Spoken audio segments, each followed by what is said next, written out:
Hidup ini adalah kesempatan.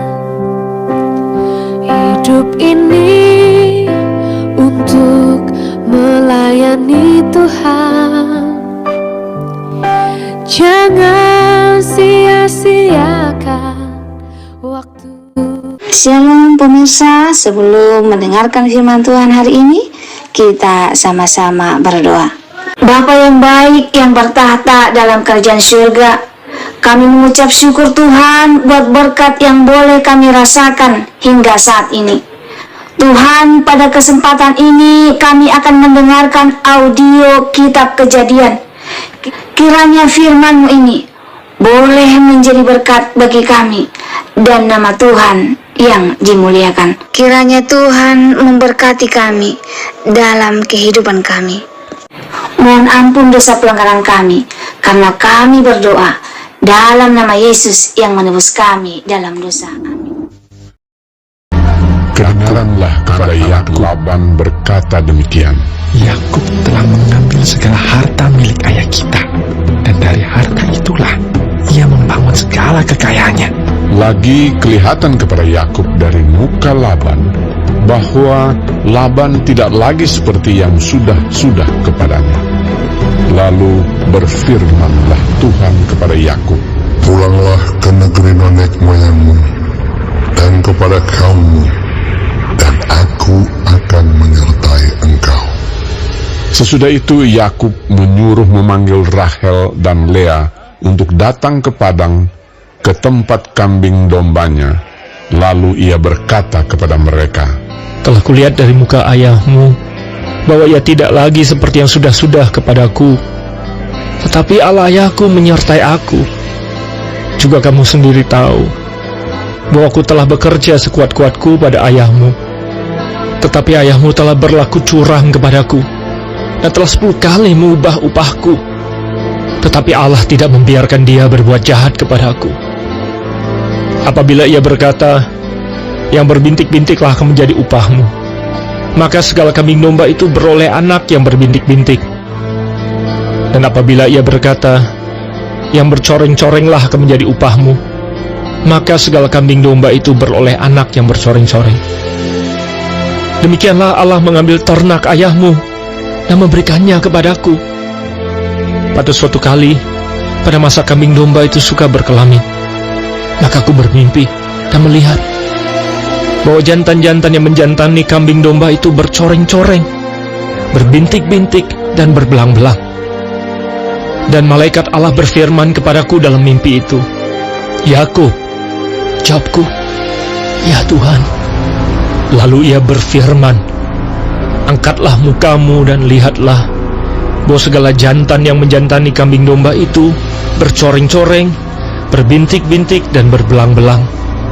Sebab telah kulihat semua yang dilakukan oleh Laban itu kepadamu. Akulah Allah yang di Betel itu, di mana engkau mengurapi tugu dan di mana engkau bernasar kepadaku. Maka sekarang bersiaplah engkau, pergilah dari negeri ini dan pulanglah ke negeri sanak saudaramu. Lalu Rahel dan Lea menjawab Yakub, katanya, Bukankah tidak ada lagi bagian atau warisan kami dalam rumah ayah kami? Benar, bukankah kami ini dianggapnya sebagai orang asing karena ia telah menjual kami? Juga bagian kami telah dihabiskannya sama sekali. Tetapi segala kekayaan yang telah diambil Allah dari ayah kami adalah milik kami dan anak-anak kami. Maka sekarang perbuatlah segala yang difirmankan Allah kepadamu. Lalu bersiaplah Yakub, dinaikkannya anak-anaknya dan istri-istrinya ke atas unta, digiringnya seluruh ternaknya dan segala apa yang telah diperolehnya, yakni ternak kepunyaannya yang telah diperolehnya di Padan Aram, dengan maksud pergi kepada Ishak ayahnya ke tanah Kanaan. Adapun Laban telah pergi menggunting bulu domba-dombanya. Ketika itulah Rahel mencuri terafim ayahnya. dan Yakub mengakali Laban, orang Aram itu, dengan tidak memberitahukan kepadanya bahwa ia mau lari. Demikianlah ia lari dengan segala harta miliknya. Ia berangkat menyeberangi sungai Efrat dan berjalan menuju pegunungan Gilead. Ketika pada hari ketiga dikabarkan kepada Laban bahwa Yakub telah lari, dibawanyalah sanak saudaranya bersama-sama. Dikejarnya Yakub 7 hari perjalanan jauhnya. Lalu ia dapat menyusulnya di pegunungan Gilead. Pada waktu malam, datanglah Allah dalam suatu mimpi kepada Laban, orang Aram itu, serta berfirman kepadanya, Jagalah baik-baik, supaya engkau jangan mengatai Yakub dengan sepatah kata pun. Ketika Laban sampai kepada Yakub, Yakub telah memasang kemahnya di pegunungan. Juga Laban dengan sanak saudaranya telah memasang kemahnya di pegunungan Gilead. Berkatalah Laban kepada Yakub, Apakah yang kau perbuat ini? Maka engkau mengakali aku dan mengangkut anak-anakku perempuan sebagai orang tawanan. Mengapa engkau lari diam-diam dan mengakali aku? Mengapa engkau tidak memberitahu kepadaku, supaya aku mengantarkan engkau dengan sukacita dan nyanyian dengan rebana dan kecapi? Lagi pula engkau tidak memberikan aku kesempatan untuk mencium cucu-cucuku laki-laki dan anak-anakku perempuan. Memang bodoh perbuatanmu itu. Aku ini berkuasa untuk berbuat jahat kepadamu, tetapi Allah ayahmu telah berfirman kepadaku tadi malam, Jagalah baik-baik, jangan engkau mengatai Yakub dengan sepatah kata pun. Maka sekarang, kalau memang kau harus pergi semata-mata karena sangat rindu ke rumah ayahmu, mengapa engkau mencuri dewa-dewaku?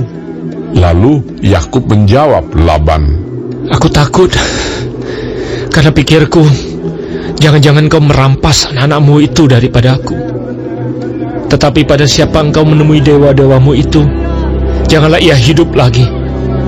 Periksalah di depan saudara-saudara kita segala barang yang ada padaku, dan ambillah barangmu. sebab Yakub tidak tahu bahwa Rahel yang mencuri terafim itu. Lalu masuklah Laban ke dalam kemah Yakub dan ke dalam kemah Lea dan ke dalam kemah kedua budak perempuan itu, tetapi terafim itu tidak ditemuinya. Setelah keluar dari kemah Lea, ia masuk ke dalam kemah Rahel. Tetapi Rahel telah mengambil terafim itu dan memasukkannya ke dalam pelana untanya dan duduk di atasnya. Laban menggeledah seluruh kemah itu, tetapi terafim itu tidak ditemuinya. Lalu kata Rahel kepada ayahnya, Janganlah Bapa marah, karena aku tidak dapat bangun berdiri di depanmu, sebab aku sedang haid. Dan Laban mencari dengan teliti, tetapi ia tidak menemui terafim itu. Lalu hati Yakub panas, dan ia bertengkar dengan Laban. Ia berkata kepada Laban, Apakah kesalahanku? Apakah dosaku? Maka engkau memburu aku sehebat itu. Engkau telah menggeledah segala barangku. Sekarang apakah yang kau temui dari segala barang rumahmu? Letakkanlah di sini di depan saudara-saudaraku dan saudara-saudaramu, supaya mereka mengadili antara kita berdua. Selama 20 tahun ini, aku bersama-sama dengan engkau. Domba dan kambing betinamu tidak pernah keguguran, dan jantan dari kambing dombamu tidak pernah kumakan.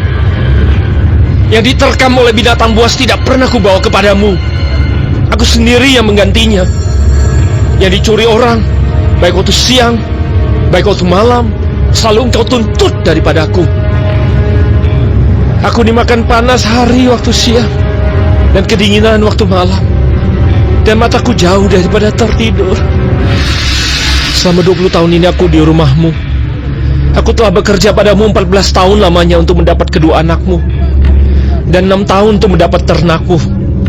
Dan engkau telah 10 kali mengubah upahku.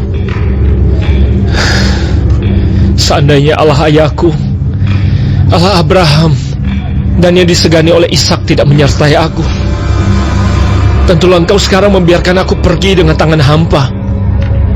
Tetapi kesengsaranku dan jerih payahku telah diperhatikan Allah, dan Ia telah menjatuhkan putusan tadi malam. Lalu Laban menjawab Yakub, Perempuan-perempuan ini anakmu, dan anak-anak lelaki ini cucuku, dan ternak ini ternakmu. Bahkan segala yang kau lihat di sini adalah milikku. Jadi apakah yang dapat kuperbuat sekarang kepada anak-anakku ini, atau kepada anak-anak yang dilahirkan mereka? Maka sekarang marilah kita mengikat perjanjian, aku dan engkau, supaya itu menjadi kesaksian antara aku dan engkau. Kemudian Yakub mengambil sebuah batu dan didirikannya menjadi tugu. Selanjutnya berkatalah Yakub kepada sanak saudaranya, Kumpulkanlah batu. maka mereka mengambil batu dan membuat timbunan, lalu makanlah mereka di sana di dekat timbunan itu. Laban menamai timbunan batu itu Yegar Sahaduta, tetapi Yakub menamainya Galet. Lalu kata Laban, Timbunan batu inilah pada hari ini menjadi kesaksian antara aku dan engkau. itulah sebabnya timbunan itu dinamainya Galet dan juga Mispa, sebab katanya, Tuhan kiranya berjaga-jaga antara aku dan engkau apabila kita berjauhan. Jika engkau mengaibkan anak-anakku, dan jika engkau mengambil istri lain di samping anak-anakku itu, ingatlah, walaupun tidak ada orang dekat kita, Allah juga yang menjadi saksi antara aku dan engkau. Selanjutnya kata Laban kepada Yakub, Inilah timbunan batu, dan inilah tugu yang kudirikan antara aku dan engkau. Timbunan batu dan tugu inilah menjadi kesaksian bahwa aku tidak akan melewati timbunan batu ini mendapatkan engkau, dan bahwa engkau pun tidak akan melewati timbunan batu dan tugu ini mendapatkan aku dengan berniat jahat. Allah Abraham dan Allah Nahor, Allah ayah mereka, kiranya menjadi hakim antara kita. Lalu Yakub bersumpah demi yang disegani oleh Ishak, ayahnya. Dan Yakub mempersembahkan korban sembelihan di gunung itu. Ia mengundang makan sanak saudaranya, lalu mereka makan serta bermalam di gunung itu. Keesokan harinya, pagi-pagi, Laban mencium cucu-cucunya dan anak-anaknya serta memberkati mereka. Kemudian pulanglah Laban kembali ke tempat tinggalnya. Baik, sebelum mengakhiri firman Tuhan hari ini, kita sama-sama berdoa. Bapa kami yang di sorga, dikuduskanlah namamu. Datanglah kerajaanmu, jadilah kehendakmu di bumi seperti di sorga. Berikanlah kami pada hari ini makanan kami yang secukupnya, dan ampunilah kami akan kesalahan kami, seperti kami juga mengampuni orang yang bersalah kepada kami. Dan janganlah membawa kami ke dalam pencobaan, tetapi lepaskanlah kami daripada yang jahat. Karena Engkaulah yang empunya kerajaan dan kuasa dan kemuliaan sampai selama-lamanya. Amin. Terima kasih pemirsa telah mendengarkan firman Tuhan hari ini. Sampai ketemu besok hari. Terima kasih Tuhan.